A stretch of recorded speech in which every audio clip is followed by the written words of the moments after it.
اللهم صل على النبي. احلى طبق كشري وبالف هنا وشفاء، وصلوا على الحبيب النبي ولايك وتعليق حلو منكم، وان شاء الله يلا نبدا ونشوف عملنا ازاي. بسم الله الرحمن الرحيم. اللهم صل وسلم وبارك على سيدنا محمد. احنا النهارده هنعمل اكله، هنعمل كشري. معانا جهزنا المكرونات، طبعا ما عملناش اول مره نعمل الكشري وهننزله، وان شاء الله طريقتنا هتعجبكم، هتبقى طريقه جميله قوي. جهزنا رز، مكرونه اسباجيتي، شعريه، مكرونه اللي هي الخواتم، وحمص وعدس، والتوابل طبعا بقى زي ما انتم عارفين، كزبره وكمون وشطه والسبع بهارات وفلفل اسود وملح ومكعبين مرقه، ومكرونه تحمير اللي هي المعوجه دي بتبقى حلوه، والتسبيك طماطم. طبعا هنا قطعنا البصل طرنشات عشان نحمره. سخنا زيت زي ما انتم شايفين، سخنا زيت حلو قوي، وهبدا انزل بيه. بصي مش هنزل بيه كله مره واحده، انا هنزل بشويه شويه عشان يتحمر معايا حلو، زي ما انتم شايفين كده. وابقى مسخنه الزيت، كل ما الزيت يبقى سخن طبعا، كل ما يبقى الزيت سخن كل ما بيبقى ايه، بيتحمر ويبقى حلو بزياده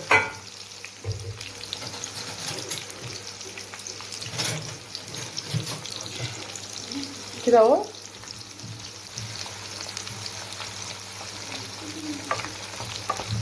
نعملها طبعا على البصل ده رشه دقيق. انا عيني طبعا تعبت فيه، انتوا عارفين ان انا عيني وجعاني اصلا، يجيبوا لي بقى ربنا يشيل عني ويشفيني يا رب. فيروز عينها وجعتها. هتوس البوك كله يسار وخلاص. وهنا الميه طبعا مجهزينها، حاطين فيها الزيت والملح. اضيف المكرونه كده انا ضفت المكرونه معايا، دي اول نوع مكرونه. هحط الاتنين مع بعض، الخواتم والمعوجه. ده تاني نوع. تاني نوع. هاتي شويه كده بقى. انا طبعا ايه، الميه بتاعتي حاطه الملح والزيت فيها. اهم حاجه في تكات البصل، تكاته يا تكاته، ان احنا ما نقلبش لما ياخد الوش من تحت يحمر، عشان لو قعدت اقلب فيه مش هيحمر زي ما انا عايزه. هحط البصل على مرتين عشان يحمر حلو.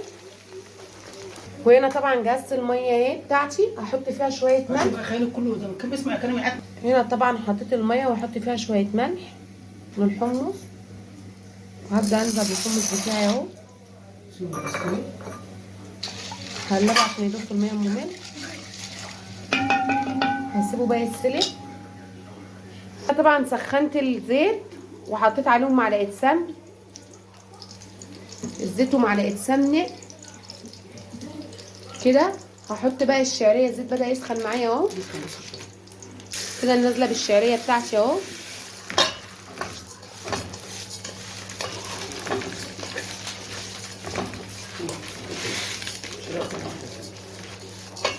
هحمر الشعريه وبعد كده هنزل بالرز بتاعي عليها.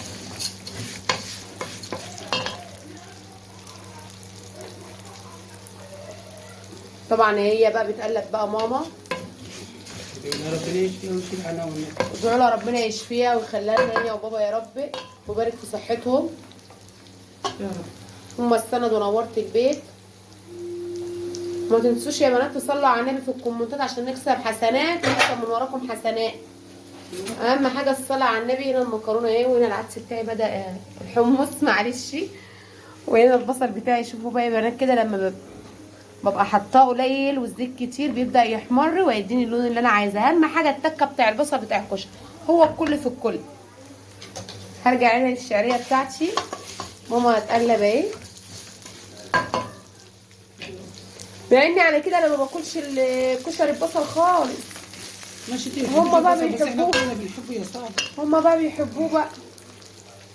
يعني انت اللي خرجتي، طب ما انا اللي عاملاه وعيني هتهلكت اهي. لا انا ما عملتش حاجه بصراحه، انا بصوا انا واقفه بصور بس اهي، مقدور التصوير. متنسوش اللايك والاشتراكات في الصفحه يا بنات عشان نكبر بيكم، وبالصلاه على النبي، الاستغفارات في رجب كده. كل سنه وانتم طيبين، داخلين على رمضان. اللهم بلغنا رمضان يا رب. الاكلات الشعبيه بتاعتني بقى. انا اول مره اعمل على فكره الكشري على القناه. هي نفسها فيه، قلت لها يلا والله لا نقوم نعمله. انا بحب الشعريه كتير يا جماعه، ان انا حاطه الشعريه دي كيس شعريه سليم على ربع كيلو رز. الشعريه بتبقى طعمها حلو قوي في الاكل، انا بحبها بصراحه. هو الكشري اساسه ايه غير شعريه وتكات البصل ومكرونات. نحط كده مكرونه تانيه. بصوا يا بنات البصل داخل على تحمير ازاي. طبعا تكه الدقيق اللي انا حطيتها هي اللي مخليه اللون كله هيبدا يتوحد واحد.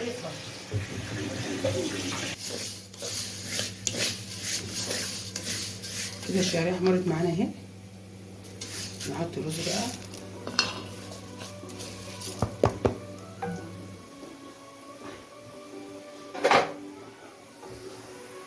نحط عليها الملح كفايه بس.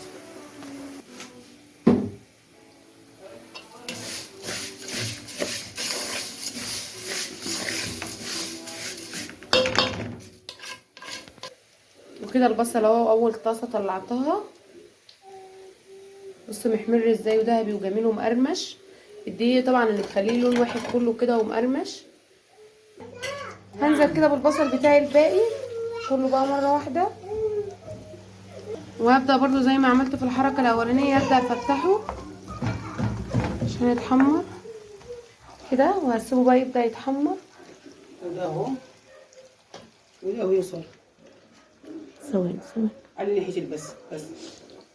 ودي اول طاسه طلعناها، شايفين مقرمشه وذهبي وزي العسل ازاي. الطاسه التانيه بقى هبدا اعمل فيها كده، وهنا حطيت الميه بتاع الاسباجيتي، وهنا الرز بتاعي بقلبه هطشه دلوقتي. هطش الرز بتاعي اهو. بسم الله الرحمن الرحيم. هنا هنعمل مع بعض بقى شطه الزيت. اقدح شويه زيت كويس، اقدحهم كويس قوي. نحط فيهم حبه الشطه كده. الله الله الله الله. نسيبه بس ياخدوا حبه كده في الزيت، عشان احنا مش كله عندنا بيحبوا حراقه. خلاص كده احط عليها الشطه.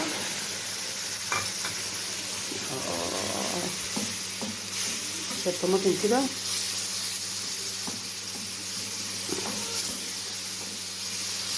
ريحه ايه ما شاء الله، روح هتطلع. احط حبه طماطم كمان معاها.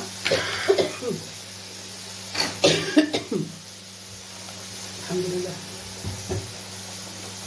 كده حلو قوي كده، عشان ما تبقاش ايه. كل واحد بقى براحته اللي عايزه، واسيبها تاخد وتدي مع بعضيها. يوصل معايا حد هنا بالله عليكم لايك وشير. تعليق حلو منكم، دعوه حلوه بالشفاء. الله يسعدكم جميعا يا رب. وهنا طبعا معلش هنا البصل اهو. الشطه ايه. الحمص كمان بيستوي اهو.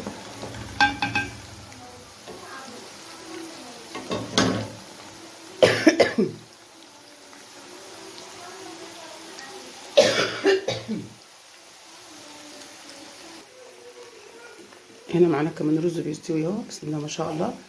ده غلبنا سوا. دي خلاص كده حلو قوي. كل واحد حسب بقى ما بيحب. هنا ميه المكرونه الاسباجيتي، عشان انا ما بسلقش الاسباجيتي مع حاجه تاني. هنا البصل اهو. لا اله الا الله. اللهم صل وسلم وبارك على سيدنا محمد وآل سيدنا محمد حبيبي رسول الله.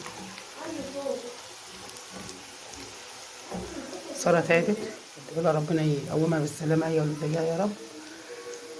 الرز يا بنات بعد ما استوى، الرز بالشعريه بعد ما استوى. ودي المكرونه، ودي الدقه بتاعتي، ودي العدس، ودي البصل، ودي الشطه الزيت. كده يبقى لنا الصلصه على النار والحمص. طبعا العدس لسه على النار بيستوي اهو. وهنا حطيت شويه زيت. هعمل اللي هي الدقه بتاع الثوم.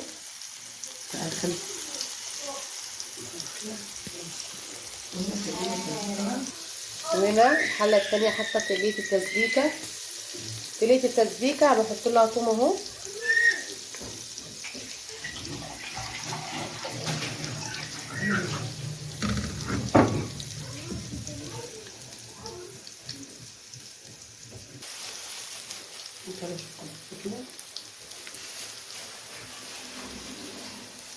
اللهم صل وسلم وبارك على سيدنا محمد.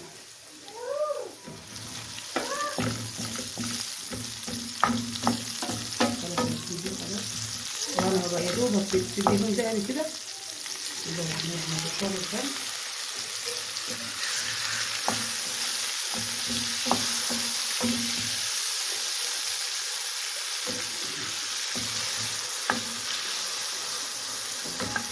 دي كده هتتعمل تاني. هو دي بقى من هنا بقلب اهو التومه للتسبيكه.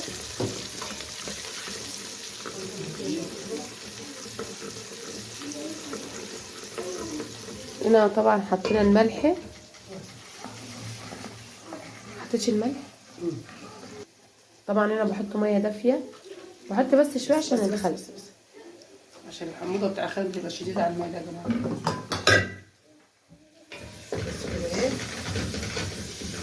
بصي دي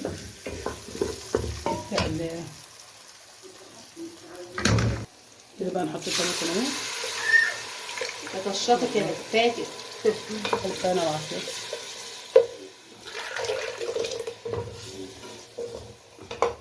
طبعا احنا عندنا هنا التوابل.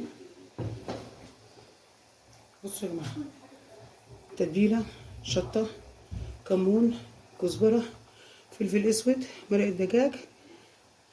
انا بحبها كده بقى.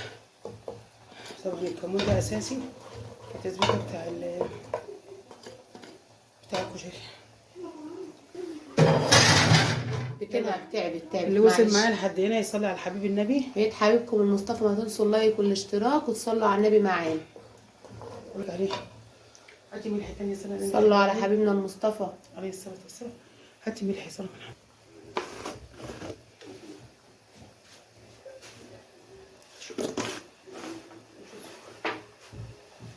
دي بقى نسبة سكر رشة كده بسيطة عشان الحمد لله يا جماعه بتاعت الطماطم اهي. اللهم صل على النبي. احلى طبق كشري وبالف هنا وشفا، وصلوا على حبيب النبي ولايك وتعليق حلو منكم ان شاء الله. يلا نبدا ونشوف عملنا ازاي.